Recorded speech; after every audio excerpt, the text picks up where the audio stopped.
అదేవిధంగా అధ్యక్ష రోబంకి చిరంజీవులు విశాఖపట్నం అధ్యక్ష రోబంకి చిరంజీవులు తను ఏమంటున్నారంటే అధ్యక్ష కొడుకులా ఆదుకున్నారు.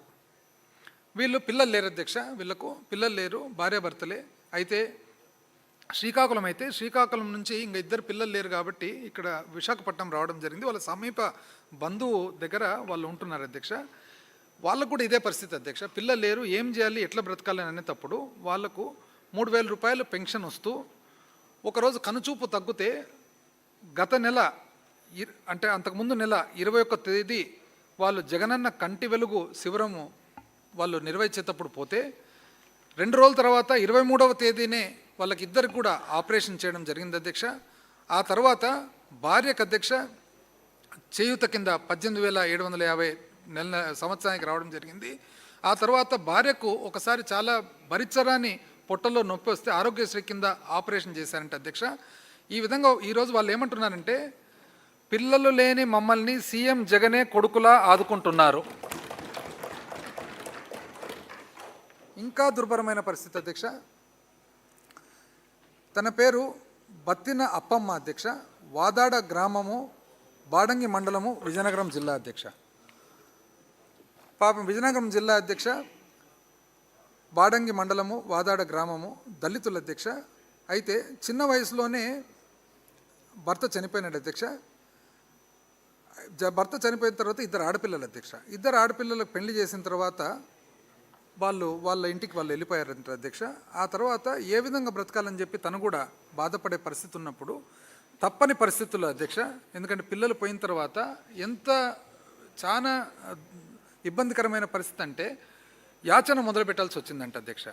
యాచన మొదలుపెట్టి మరి అక్కడున్న దగ్గరున్న గుళ్ళు గోపురాల దగ్గర అధ్యక్ష యాచన చేస్తే, ఎందుకంటే యాచన చేసేటప్పుడు మరి ఆడపిల్లలకు ఒకవేళ తెలిస్తే వాళ్ళ కుటుంబాల్లో తెలిస్తే వారికి ఇబ్బంది, వాళ్ళ కుటుంబాల్లో ఇబ్బంది, కానీ బ్రతికేదానికి వేరే మార్గం లేదు. గుళ్ళు గోపురాల దగ్గర అడుగు తింటూ ఉంటే ఆ తర్వాత అధ్యక్ష వాళ్ళ ముంగిట ఆ తర్వాత జగన్ బాబు వచ్చాక పెన్షన్ పెంచారు, ఇప్పుడు 3,000 రూపాయలు వస్తుంది. ఆ తర్వాత కూతుర్లకు వైఎస్ఆర్ ఆసరా చేయూత వలన కూతుర్లు వాళ్ళ జీవనం వాళ్ళు సాగించుకుంటున్నారు.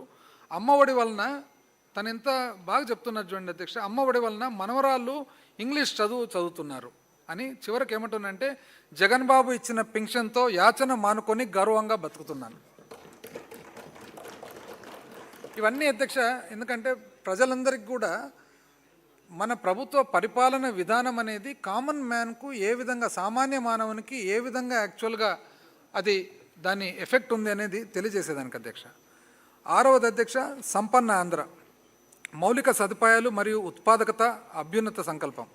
ఆర్థికాభివృద్ధికి మౌలిక సదుపాయాల కల్పన పునాది లాంటిది. పారిశ్రామికీకరణ వేగవంతం చేయడానికి మరియు పోటీతత్వాన్ని పెంపొందించడానికి మా ప్రభుత్వం అనేక మార్గనిర్దేశక కార్యక్రమాలను చేపట్టింది. ఈ కార్యక్రమాల అమల్లో భాగంగా ఆంధ్రప్రదేశ్ పారిశ్రామిక విధానం 2023-27ను మా ప్రభుత్వం తీసుకువచ్చింది. ఈ విధానం విభిన్న రంగాల్లో శక్తివంతమైన పారిశ్రామిక పర్యావరణ వ్యవస్థను సృష్టించే లక్ష్యంతో పనిచేస్తుంది. సామాజిక ఆస్తులైన గ్రామీణ సచివాలయాలు, వైఎస్ఆర్ క్లినిక్లతో పాటు ఓడరేవులు, ఫిషింగ్ హార్బర్లు, విమానాశ్రయాలు, పారిశ్రామిక కారిడోర్లు మరియు 17 కొత్త వైద్య కళాశాలల్లో కీలక మౌలిక సదుపాయాలను అభివృద్ధి చేయడానికి మా ప్రభుత్వం వ్యూహాత్మక పెట్టుబడులను పెట్టడం జరుగుతుంది. తద్వారా రాష్ట్ర ప్రజల యొక్క జీవన ప్రమాణాలు మెరుగయ్యాయి. ఆరోగ్యం, విద్య మరియు గృహరంగము వంటి సామాజిక మౌలిక సదుపాయాలను నైపుణ్యం కలిగిన మానవ శక్తిని డిజిటల్ పరిజ్ఞానంతో మేళవించటం వలన గరిష్ట స్థాయిలో పెట్టుబడులు మరియు ఉద్యోగ కల్పనకు సాధించవచ్చు. ఇది మన రాష్ట్రాన్ని ఆర్థికంగా బలోపేతం చేస్తూ స్థిరమైన పారిశ్రామిక అభివృద్ధి వైపు నడిపిస్తుంది.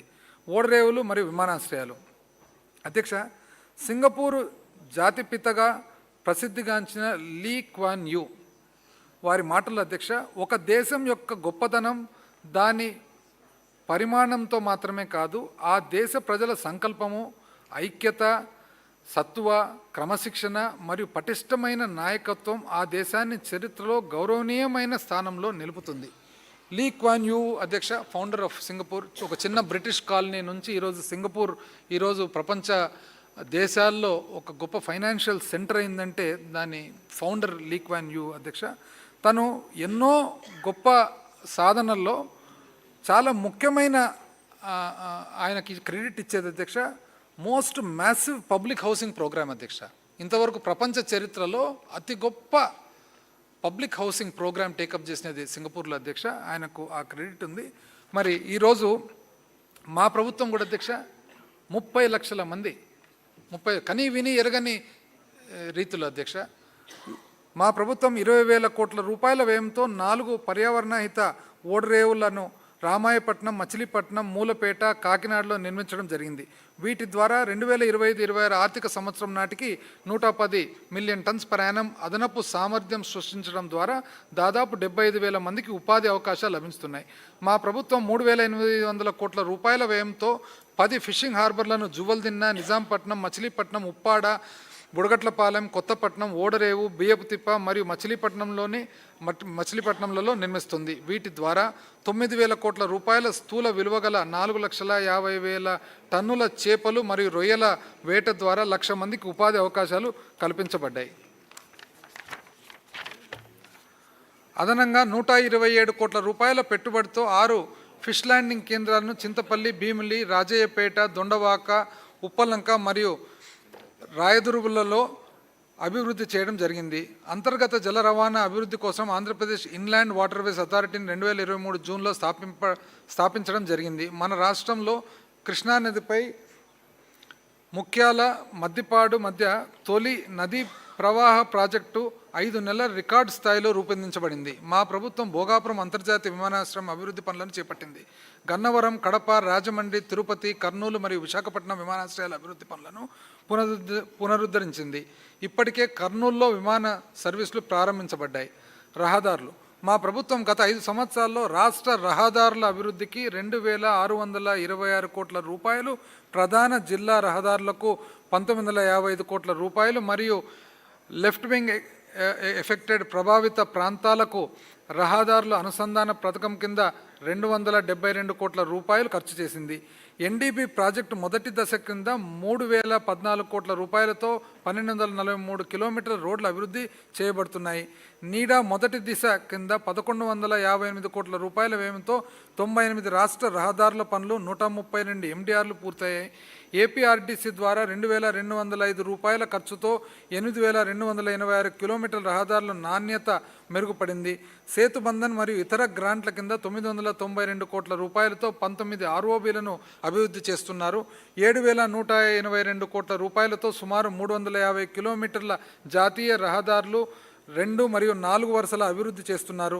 మార్త్ ద్వారా 872 కిలోమీటర్ల పొడవున్న 10 రహదారులను నూతన జాతీయ రహదారులుగా ప్రకటించారు.